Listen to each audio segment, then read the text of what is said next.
Snuggle Fight sur Radio Monaco, la plus belle émission de radio du monde qui parle du sida toute l'année, une fois par mois, avec la princesse Stéphanie.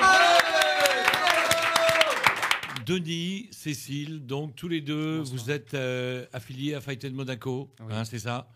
Toi, Denis, tu es séropositif depuis un moment, ça fait très longtemps. Depuis 1984. Depuis donc pratiquement le début de la contamination. On savait même pas que c'était. On appelait ça le sida, donc pas encore.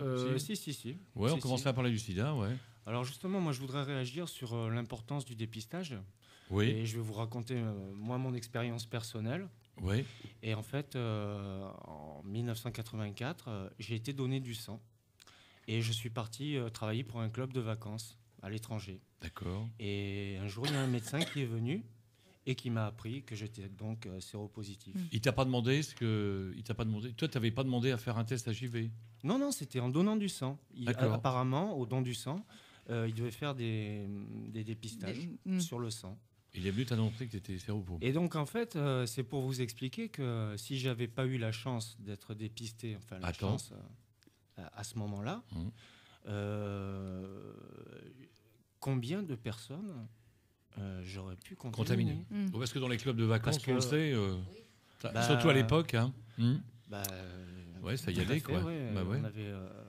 On avait quand même pas mal de conquêtes. Ouais, c'était facile. C'est pas qu'on était beau, c'est que c'était facile, en fait. Et puis, on ne mettait pas souvent la capote à cette époque. Non, pas du tout. On n'en mettait jamais. Et non, c'était le tout début, c'était vraiment quelque chose qu'on avait entendu parler qui venait des États-Unis. Ouais. Mais c'était un peu comme les jeunes maintenant, ça n'arrive qu'aux autres. Et tout de suite, tu as été soigné?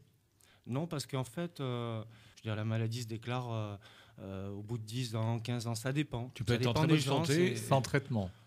Sans traitement. Ouais. Pendant 10 ans, moi, j'ai vécu normalement, je travaillais, je faisais du sport, j'avais aucun problème. Alors que tu étais séropositif? Oui, mais au moins, je le savais et je savais quoi faire.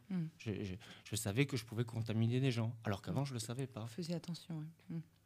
Et tout de suite, qu'est-ce qui s'est passé dans ta famille, tes amis et tout ça? Tu l'as dit ou tu n'osais pas le dire? Non, moi, pendant 10 ans, de 84 à 94, je ne l'ai pas dit parce que c'était trop difficile à dire à ce moment-là. On ne le disait pas. Ouais. Je l'ai dit en 94 parce que j'étais tellement malade que mon entourage le voyait. Donc, j'étais obligé de dire quelque chose. Vous avez porté ce secret seul? Pratiquement? Non, parce vous que aviez j'avais des amis de confiance? Non. Il y avait seulement ma famille qui était au courant. D'accord. Et leur réaction, là, quand tu leur as dit, voilà... Le sida. Comme tous les parents. Catastrophe. C'est sûr que. Donc, tu avais des rapports sexuels, après, tu te protégeais tout le temps, Denis? Voilà. Voilà, donc, d'où la nécessité de se faire dépister, quoi, tout rapidement. À fait. Parce que ça détruit des vies à une vitesse. On peut contaminer plein de gens. Quoi. Et disons, toi, tu as pris des trithérapies, ça n'a pas marché au début, si? Alors moi, j'ai commencé par l'AZT, les trithérapies, c'était difficile dans les années 90. C'était pas les trithérapies. L'AZT. C'était l'AZT. Si, il y avait les bithérapies. Oui. Enfin, traduction de l'AZT pour. Tu prenais 50 cachets par jour. Oui, c'était vraiment terrible. D'ailleurs, j'ai arrêté en 96, j'ai arrêté pendant 4 ans parce que j'étais plus malade avec les. Tu étais plus malade avec des effets secondaires. C'est ça? C'était invivable, c'était l'enfer, quoi. Ouais. T'as arrêté de prendre carrément le traitement? Ouais. Qu'est-ce qui s'est passé? Ça a été la descente aux enfers jusqu'en 2000 où j'ai rencontré un médecin qui m'a convaincu de reprendre les médicaments. Et pendant combien de temps t'as pas pris de médoc? 4 ans. Pendant 4 ans? Ouais. 3-4 ans. Ah ouais. Et maintenant, on peut dire que l'hytrithérapie, c'est... Bon, il y a des gens qui sont encore en échec, en souffrance, mais... il y a beaucoup de gens qui arrivent à vivre normalement maintenant, à reprendre un travail, à vivre normalement, quoi. Il est question là encore une fois de confiance. Tout à l'heure, on parlait de confiance entre les parents et les enfants, même si le rapport n'est pas le même, bien entendu, entre le médecin et son patient. Mais la confiance joue beaucoup. Et Denis vient de témoigner, c'est grâce à la rencontre d'un médecin qui l'a convaincu de l'utilité pour lui de prendre ce traitement. Et on sait bien que c'est bien souvent là, quand la parole est possible, que les patients peuvent exprimer, eux, leurs difficultés face à un traitement, comme Denis le parle, soit des addictions, soit des complications, des effets secondaires dus au traitement. Quand la confiance est là, ils peuvent le dire facilement au médecin. Denis, tu as évoqué justement la possibilité de retravailler pour les personnes aujourd'hui qui vont bien, qui sont stabilisées grâce au traitement. Quelle est cette réalité? Parce que toi, tu as aussi une expérience par rapport à... C'est-à-dire, tu n'es pas obligé de dire que tu as le sida, Alors, que tu es séropositif. Si. alors en Handijob, on nous fait faire des CV avec le fait qu'on soit handicapé. On ne dit pas de quoi, mais le fait qu'on soit handicapé parce que on va te demander quel handicap tu as. Non, justement, ils n'ont pas le droit, les patrons. Ah bon? Ils n'ont pas le droit. Parce qu'en fait, les patrons, ils sont exonérés de charges pour les handicapés, enfin une partie, quoi. Ah, d'accord. Donc il y a un avantage pour eux. Mais en fait, on te dit quand même, ne dis pas que tu as le sida. Quoi. Ce serait non, peut-être mieux. que tu es handicapé, tout simplement. Quoi. Mais retrouver du travail, ça a été retrouver une seconde vie pour vous. Ah oui, tout à fait. Ça a été ça vraiment. Ça vous a remis dans le. Ça m'a remis en confiance, une confiance en moi-même. Je me suis senti revalorisé vis-à-vis de moi-même, quoi. L'estime de soi, voilà. Et ça les complications aussi pour quand on bénéficie d'aide et justement par rapport au statut d'handicapé, quand on retravaille, le risque de perdre ce statut aussi, tu peux simplement le... Voilà, alors, ça c'est l'allocation adulte handicapé. Ouais, ça veut dire que tu as un boulot, tu gagnes de l'argent, tu vas plus toucher, tu vas plus être aidé. Moi en fait j'ai commencé à travailler à mi-temps, donc on m'a supprimé une partie de mon allocation. Mais il y a des mois où je gagnais même pas autant que si j'avais rien fait, que j'aurais perçu mon allocation. Ah ouais. Et en plus, si vous travaillez à plein temps, ce qui est parfois difficile pour nous, parce qu'il y a une fatigabilité que tout le monde n'a pas, quoi, en tant qu'handicapé on a, on risque de la perdre. Et après, pour la retrouver, c'est compliqué. Pour faire des papiers, voilà. C'est vachement lourd. Pour revenir sur le thème de l'émission, Denis, quel regard vous portez sur ce fameux plan Bachelot, donc, et de proposer aux médecins merveilleux plan Bachelot qui séduit la princesse Stéphanie, qui devrait proposer à leurs patients de se faire dépister. De toute façon, moi, je crois que c'est une bonne mesure. Le fait de dépister le plus de gens possible, ça peut être que bien. L'important, c'est d'en parler, en fait. Et de le faire. Et de le faire. Oui. Surtout de le faire. Non, mais même, politiquement, c'est aussi bien d'en parler, non? Plutôt bien sûr. Parce que c'est des vies qui sont en jeu. Et je voudrais dire aussi, c'est qu'il faut savoir qu'une trithérapie, pour un patient, c'est 1 000 € en moyenne. Par mois? En France, c'est remboursé. Dans les pays européens, les pays riches, c'est remboursé. Par contre, en Afrique, ce sont des coûts aussi importants. Et pour les pays en voie de développement, ils n'ont pas les moyens de payer ça. D'accord. Donc, non, c'est pour dire que tout cet argent pourrait être pour la prévention, quoi. Plus on fait de prévention, moins on paiera de trithérapie. Voilà, le dépistage, ça coûte moins cher qu'une trithérapie à vie, quoi. Donc, pour le gouvernement, tout ça. Donc, il faut qu'ils nous donnent les tests rapides gratuitement. Voilà. Tout à fait. Et dans la même logique, ça coûte moins cher un patient qui est suivi et qui a une trithérapie qu'un patient qui n'a pas de traitement et qui va tomber malade et qui coûtera beaucoup plus cher à la société. Alors, à côté de toi, Denis, il y a Cécile, ta compagne, Bonsoir, Cécile. qui est là, Bonsoir. qui est magnifique. Qui est... Alors, Cécile, toi, tu es séropositive aussi. Oui. Suite à une... Alors, j'ai été transfusée en 1985. Ouais. Mais j'en veux énormément aux médecins. Bon, déjà, de par la transfusion, mais bon, ça arrivé à tellement d'autres personnes que bon. Et je leur en veux surtout de ne pas me l'avoir dit de suite. Je ne l'ai appris qu'en 89. Lors d'un test, oui, je vivais à l'époque. 4 ans? Pendant 4 ans, on t'a rien dit. Lui, il le savait que tu étais... Pardon? Est-ce qu'il a su que tu étais séropositive à un moment? Mon compagnon? Non, ton toubib. Ah ben non, c'est-à-dire que moi, quand j'ai été transfusée, je suis rentrée chez moi, ma vie a continué, j'ai travaillé, j'ai rencontré quelqu'un. Ouais. Et on a voulu faire un test tous les deux. Et quand on a fait le test tous les deux, j'étais moi seule séropositive, lui non. Donc je me suis posé des questions parce que j'ai pas eu une vie extraordinaire avant. Donc je me suis dit, le peu de gens que j'ai connus, ils sont tous séronégatifs. Donc je me suis posé la question.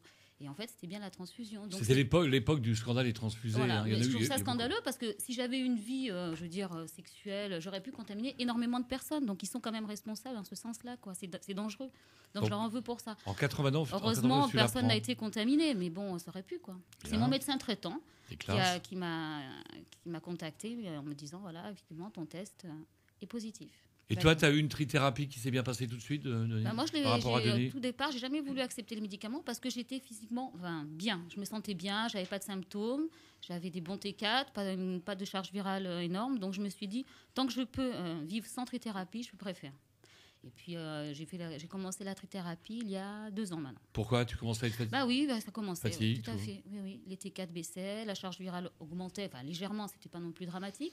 Mais c'est vrai que les médecins ont des protocoles où justement, à partir d'un certain stade, on commence par précaution les trithérapies. C'est-à-dire que Hervé, on peut se permettre, quand on sait qu'on est atteint du virus, qu'on est séropositif en tout cas, on peut se permettre d'attendre un petit peu. C'est l'intérêt de se faire dépister, c'est qu'une personne qui est dépistée séropositive, elle va être suivie par le médecin.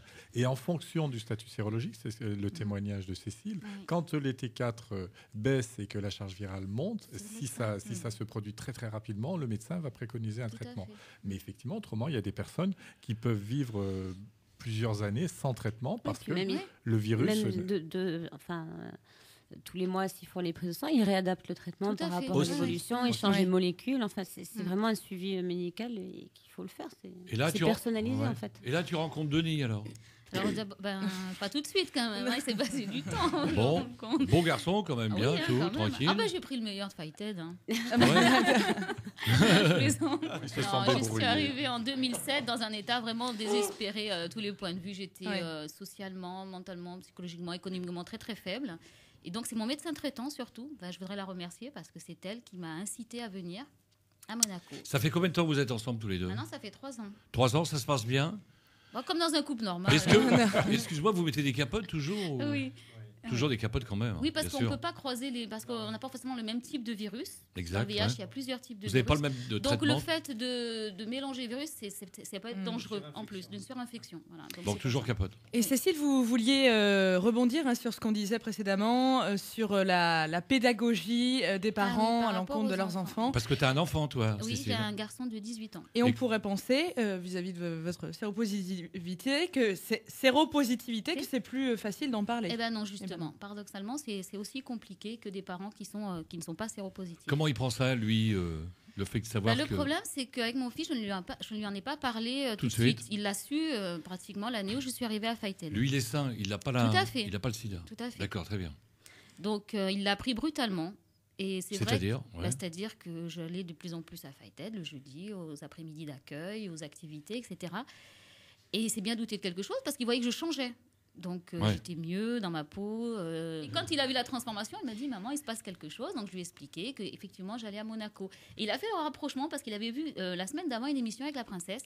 Et il a dit « Monaco ». Je ne sais pas pourquoi, il a pensé à Fighted Monaco. Et voilà, je lui ai annoncé comme ça. Comment il a pris ça ? Très mal. C'est-à-dire ? Dans le sens où il a développé une maladie psychosomatique en réaction, parce que c'était brutal pour lui. Bah ouais. Voilà. C'est difficile pour les parents non séropositifs et séropositifs. C'est difficile de parler du VIH. Et moi, j'ai toujours eu du mal à lui dire, quoi. Dis-moi, comment il est maintenant ? Maintenant, il est beaucoup mieux. Parce que maintenant, il a sa petite copine, donc tout va bien. Donc, il comprend. Il se protège par mesure de sécurité. Il m'a demandé spontanément de faire le test. Donc, il a fait son test, qui est négatif. Donc, il en a bien conscience. Mais il ne veut quand même pas en parler au quotidien. On n'en parle pas. Ça reste c'est un peu tabou. Hein. Bon, c'est aussi peut-être parce que un garçon, ça veut toujours protéger sa maman aussi, et peut-être qu'il a eu un choc aussi parce qu'il aurait peut-être voulu être là parce qu'il a vu que vous n'étiez pas bien à un moment et peut-être que si vous lui avez dit avant, il aurait pu plus vous protéger ou quoi. Je pense que c'est pour ça aussi qu'il a peut-être été choqué ou qu'il a eu du mal à l'avaler, mais bon. Tu travailles, Cécile ? Alors, maintenant, oui, je travaille en intérim. Ouais. Tu l'as dit non, tu dis rien. Ah non, c'est ça qui est difficile aussi dans le milieu professionnel, c'est que quand on doit s'absenter, par exemple, pour faire un bilan, des examens, je suis obligée de mentir. Ouais. Je suis obligée parce que je ne peux pas dire je vais passer mon bilan à l'Archer ou je peux passer un examen à tel ou tel endroit. Ça qui est dommage, c'est de vivre un peu dans le mensonge. Bah ouais, souvent. On est obligé. Hein. Bon, voilà. Ok. C'est ça qui est dommage, que toutes ces personnes soient obligées de vivre dans le mensonge. Quoi. C'est ça qu'il faudrait changer. Ouais. C'est très difficile. Merci Denis, Cécile, merci Hervé, merci Anna, merci à la princesse Stéphanie. La princesse Stéphanie que vous retrouvez sur Radio Monaco tous les mercredis du mois pour un retour sur l'émission et sur le site internet, les minutes Fighted sur le site internet de la radio, radio-monaco.com. Ouais. Et n'oubliez pas, dans un mois, on sera à la veille de la journée mondiale de lutte contre le sida et là on sera en direct de la brasserie de Monaco avec des personnalités. Merci les amis. Bonne soirée. Ciao.